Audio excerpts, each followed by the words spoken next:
الحمد لله الواحد الأحد الفرد الصمد الذي لم يلد ولم يولد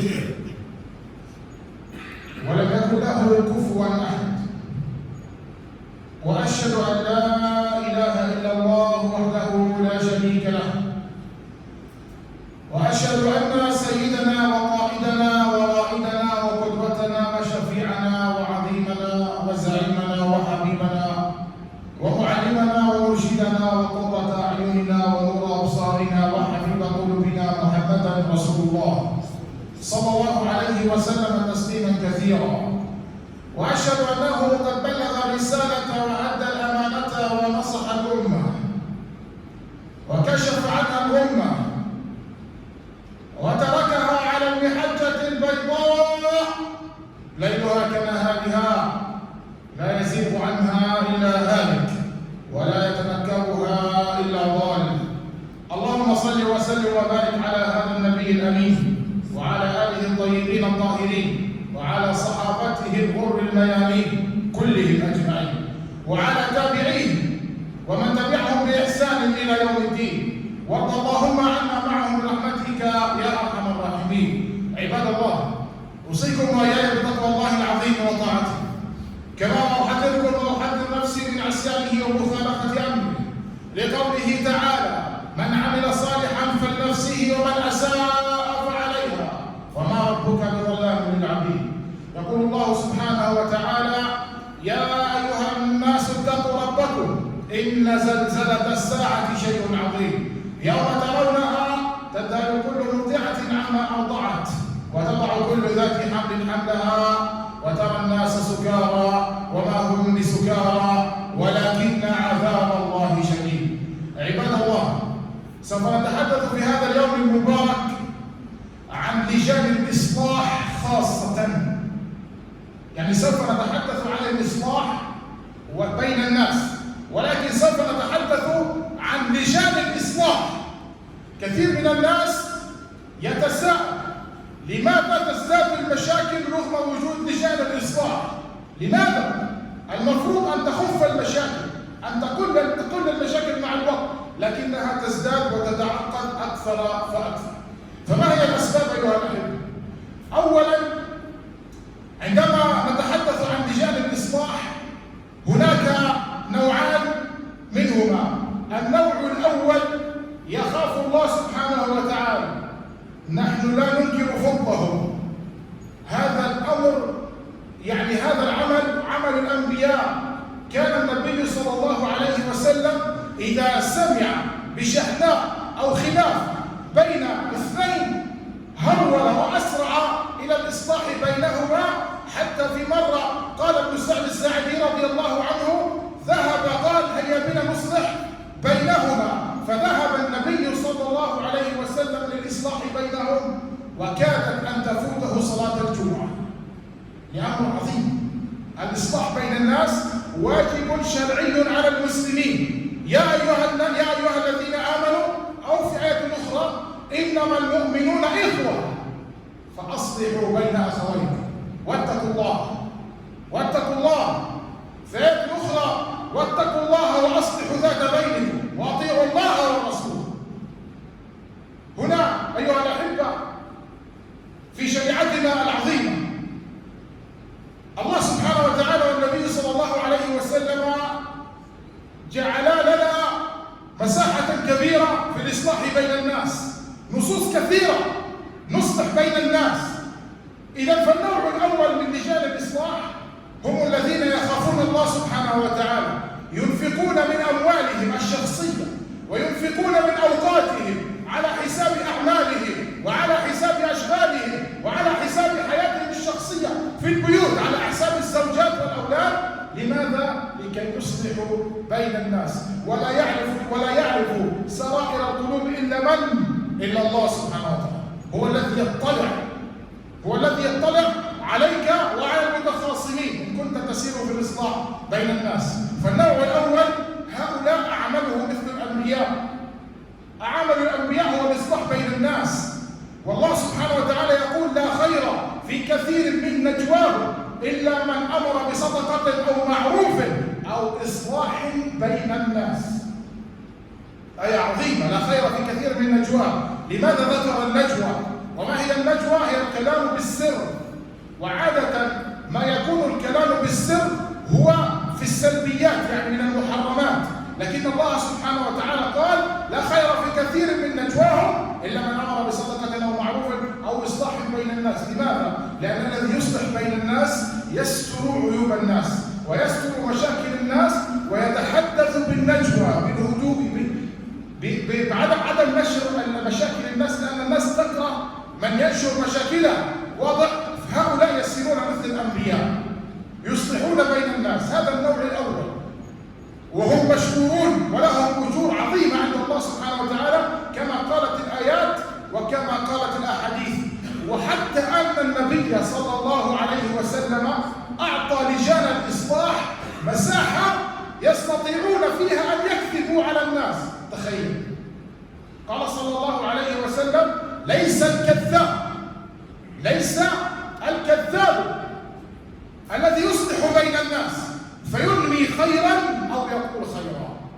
ماذا يعني ينمي خيرا؟ ينقل صورة حسنة من النماء، صورة حسنة، ينقل صورة حسنة من العائلة الأولى أو من الطرف الأول أو من الزوج لزوجته أو من الزوجة لزوجها، لا يهم من المتخصصين، ولكن ينقل الصورة الحسنة ويأخذها إلى الطرف الثاني، ثم يذهب إلى الطرف الثاني وينقل صورة حسنة من الطرف الثاني إلى الطرف الأول حتى وإن كذب. يعني مثلا لو ذهبنا نصلح بين عائلتين، نذهب العائلة الأولى ونقول لهم أن العائلة الثانية تسلم عليكم وهم في حزن شديد، كلام جميل حتى تهدم النفوس، ثم ننقل نفس الكلام إلى العائلة الثانية. قد يكون هذا كله كذبا، قد نسمع تهديدا من العائلتين، كل عائلة تريد أن تقتل وتفعل، تعرفون المجتمع، لكن لا ننقل هذه الصورة، ننقل الصورة الحسنة. وإن كذبنا فالنبي صلى الله عليه وسلم أعطانا مساحة من الكذب حتى نهدئ النفوس، نطمئن الطرف الأول والثاني.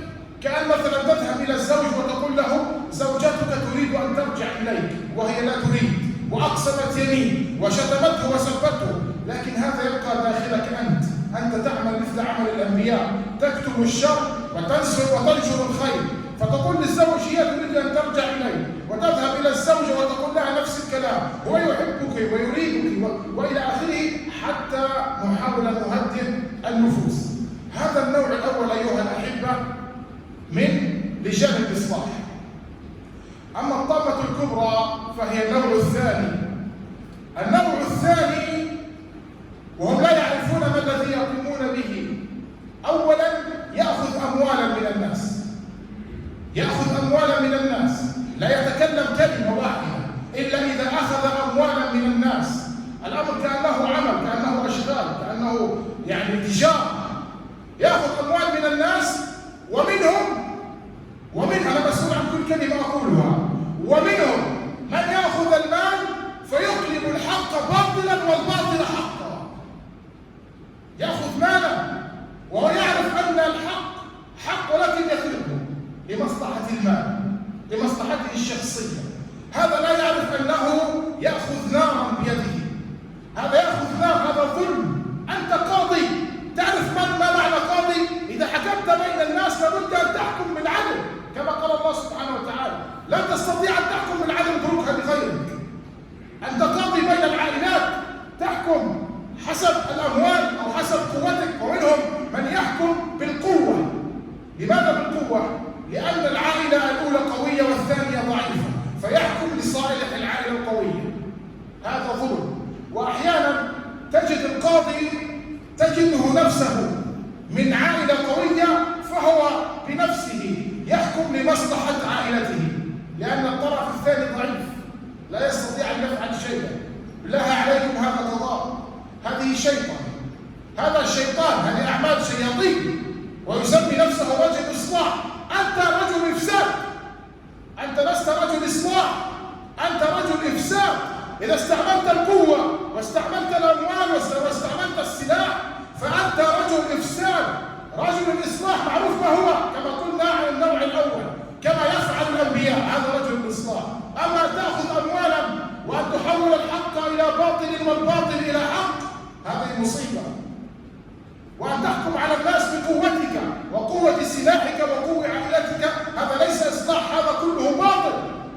يأتوك الناس ويقولون الشيخ لماذا لا تفك الأمور لماذا لا يصلح الحال؟ كيف يصلح الحال إذا كان الخاصة هم أهل الفساد ليسوا أهل الإصلاح، الذين يسيرون بين الناس بدلا من أن يصلحوا يفسدوا ويحكموا بالباطل ويحكموا بالظلم والعدوان على الناس. إذا كيف سوف يصلح الحال؟ إذا هؤلاء النوعان، هذين النوعان، النوع الأول نسأل الله سبحانه وتعالى أن يجعلنا منهم، والنوع الذين يتقون الله سبحانه وتعالى ويصلحون بين الناس من قلوبهم. والنوع الثاني هم الذين يطمعون في الشهرة ويطمعون في الأموال ويطمعون في القوة وفي السلاح وغير ذلك، فكل أعمالهم هباء منثور عليهم وحسرة عليهم في الدنيا. تأكدوا أيها الأحبة، في الدنيا سوف يفضحهم الله في الدنيا، وسوف ينتقم الله سبحانه وتعالى لهم في الدنيا، لأن الظلم مظالم، والظلم الله سبحانه وتعالى حرمه على نفسه، قال إني حرمت الظلم على نفسي وجعلته بينكم محرما فلا تظالموا. إن كان رب العزة لا يظلم فمن أنت حتى تحكم بالباطل وبالظلم وبالقهر على الناس؟ افعل ما تشاء، سوف تندم في الدنيا قبل الآخرة. هذان النوعان من رجال الإصلاح. الآن ما الذي بقي عندنا المجتمع، الناس المتخاصمون، الناس الذين تحدث بينهم الشحناء والبغضاء والحروب وإلى آخره. كيف يتعامل الناس مع رجال الإصلاح؟ نحن الآن نطرح المشاكل حتى نجد لها حلولا، الكل يريد حلا، نطرح المشاكل ونطرح الأسباب ولماذا تتعقد حتى نجد الحلول. تمام؟ الناس كيف يتعاملون مع رجال الإصلاح؟ من الناس يعني عادة حسب تجربتنا عادة يقسم إلى 3 أقسام. الناس يقسمون إلى 3 أقسام. القسم الأول يرضى بحكم رجال الإصلاح، قسم لا يحب المشاكل، يعبد الله سبحانه وتعالى، يتقي الله سبحانه وتعالى، يخاف على أبنائه أو على مستقبل عائلته، تجده يسرع إلى الحلول، يسرع إلى الحل، يريد حلا ويفرح بالحل. حتى أنا مرة أذكر كانت مشكلة في إحدى البلدان العربية، وقد قتل شاب لا تصدق ماذا فعلت عائلة هذا الشاب. أبو الشاب، أبو المقتول وأعمامه دفعوا أموالا، تخيل، دفعوا أموالا لرجال الإصلاح، وقالوا لرجال الإصلاح قولوا للناس أن هذه الأموال من طرف القاتل، والقاتل لا يملك، عائلة القاتل لا تملك أموالا، فعائلة المقتول دفعت بدلا من عائلة القاتل دون أن يعلم. الوحيد الذي يعلم فقط رجال الإصلاح. لماذا؟ لكي ينهوا الدم بين العائلتين. أبو المقتول دفع، من يفعلها؟ هذا تحتاج حتى تفعل شيء مثل هذا تحتاج إلى إمام أبو بكر، تحتاج إلى إمام أبي بكر وعمر. تدفع ابنك مقتول وأنت تدفع مالا، لماذا؟ لإنهاء المشكلة، لفض النساء، لأنه عاقل فكر في مستقبل ابنه وفكر في مستقبل عائلته. لا أقول لكم افعلوا ذلك، لكن على الأقل عندما تأتيكم رجال الإصلاح احترموا رجال الإصلاح، اتركوكم من الكبر، اتركوكم من الفراعنة ومن النمرود ومن هؤلاء كلهم تحت الأرض. جاءكم رجال الإصلاح، احترموا رجال الإصلاح، خذ واعطي مع رجال الإصلاح حتى تكون من الآية إن يريدا إصلاحا يوفق الله بينهما. إذا أراد الطرفان، القرآن لا يمزح، القرآن قواعد شرعية ثقيلة، قواعد دينية. إن يريدا إصلاحا، إذا أراد الطرفان الإصلاح الله سبحانه وتعالى يتكفل بنفسه بالإصلاح بينهم. الله قال في القرآن وألف بين قلوبهم عن العرب، ولو أنفقت ما في الأرض جميعا ما ألفت بين قلوبهم ولكن الله ألف. في سورة الأنفال، تخيل الكلام، وألف بين قلوبهم. لو أنفقت ما في الأرض ما ألفت بين قلوبهم ولكن الله ألف بينهم. حتى نعرف أن الأمر بيد الله في الأول والآخر، بيد الله، لكن علينا أن نضبط النية في القلب، نية الإصلاح. النوع الأول يرضى بالحكم. أما النوع الثاني وهم المنافقون مجتمعنا. عندما نذهب نصلح بين العائلات مثلا، تأتي إلى العائلة الأولى ونطلب منهم مثلا يعني ما هي متطلبات، ويقول لك لا نريد شيئا ونحن نريد الإصلاح ونحن نحب الإصلاح ونفعل. وماذا يفعل بعد أن نذهب من عنده ونخرج؟ يأمر أولاده بأن يطلقوا النار على الطرف الثاني بعدما وعدنا وبعدما أخذنا منه ميثاقا وموعدا وإلى آخره وكلاما. يذهب ويأمر الأطفال والشباب في عائلته بأن يعتدوا على الطرف الثاني. يعني لا أراكم ولا أرى رجال الإصلاح ولا أرى أحد. تعرفون الكلام الذي يدور في مجتمعاتنا، أنا لا أرى أحد، لا أراك من متر. تعرفون هذا الكلام؟ لا أراك من متر، لا أراك من قريب. أيها الأحبة، الذي لا يرى فليذهب إلى طبيب العيون أفضل يصلح العينين. ربما عندك مشكلة في النظر، إذا لا ترى الناس ولا ترى الأشخاص، اذهب إلى طبيب العيون وتفقد عينيك علها هناك مشكلة في عينيك قبل أن يرسل الله سبحانه وتعالى عليك من يخرج لك عينيك. اذهب وافحص عينيك. إذا كنت لا ترى الناس، واضح؟ لا أراها، سوف يأتيك يوما ترى كل شيء، اصبر. فهذا النوع الثاني الذي يكذب على رجال الإصلاح، يقول له أريد أن أصلح وهو لا يريد أن يصلح، يكذب على رجال الإصلاح. حتى أن مرة يعني هذه شاهدتها بنفسي، كانت مناسبة وفجأة يأتي شاب صغير يقول لأبيه لقد أطلقنا النار على العائلة الفلانية، لقد أطلقنا النار على العائلة الفلانية. تعرفون هذا يحدث كل يوم تقريبا. فماذا قال الأب وهو من رجال الإصلاح وهو من أهل المساجد ومن رجال الإصلاح ومن العائلات الكبيرة؟ فقال الأب لولده اذهب كأنك لم تقل لي شيئا، يعني كأنني لا أعرف. اذهب كأنك لم تقل لي شيئا، كأنك لم تحدثني. وعندما جلسوا وقالوا ابنك أطلق النار علينا، ماذا قال؟ والله لا أعلم. أي بشر هذا؟ أنت رجل إصلاح، أنت قمة الفساد، وإن صليت وصمت وزعمت أنك مسلم أنت منافق. الذي يقف بجانب أولاده عندما يطلقون النار على الناس، هذا لا ينبغي له أن يتكلم كلمة في المجتمع. هذا كما قال النبي صلى الله عليه وسلم الرويبضة الذي يتكلم في أمور عامة. الرويبضة هذا لا يحق له أن يتكلم حتى عن حقوق الحيوانات أجلكم الله. كيف نضع هؤلاء مخاتير ونضعهم رجال إصلاح؟ كيف يرضى المجتمع بهؤلاء الفاسقين أن يكونوا رجال إصلاح، ونحن نعلم تماما أنهم يخدمون الحق باطلا والباطل حقا. أما النوع الثالث أيها الأحبة من الناس، هذا قد بلغ من الكبر مسافات طويلة، فتجده يطرد رجال الإصلاح، يطردهم لا يستقبلهم. الكبر عندهم طبقات ودرجات، واضح؟ فلذلك أيها الأحبة لا تستغربوا عندما نرى أن المجتمع يزداد سوءا، أن المشاكل تتعقد بدل أن تحل. لماذا؟ فساد في رجال الإصلاح. لا أقول كلهم، ولكن قسم كبير منهم فيه فساد، وفساد في العائلات، في النوايا، فساد في النية. العائلة الأولى لا تريد أن تصلح والعائلة الثانية لا تريد أن تصلح. فما الذي تريدونه من رجال الإصلاح؟ حتى وإن كانوا أنبياء ليسوا رجال إصلاح، وإن كانوا أنبياء من الصديقين والصالحين لا يستطيعون أن يصلحوا بين طرفين لا يريدان الإصلاح. إذا ما الحل أيها المشكلة؟ أيها الأحبة، الحل في هذه المشكلة نرجع جميعا إلى الله سبحانه وتعالى. يعني أنا عندي مشكلة تشجرت أو حدثت بيني وبين إنسان وجاءني رجال الإصلاح، على الأقل أسمع منهم، على الأقل أتواضع، أسمع من رجال الإصلاح.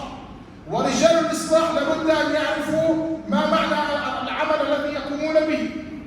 أنت تقوم بعمل الأنبياء، لا يحق لك أن تخش ولو ذرة.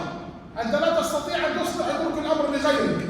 أما أن تفسد بين الناس وأن تقف مع القوي وأن تقف مع الغني وأن تقف مع عائلتك وابنك وابن عمك، هذه مصيبة. الحل الوحيد أيها الأحبة عندما تحدث مشكلة أن تفكر في تبعات المشكلة، في مستقبل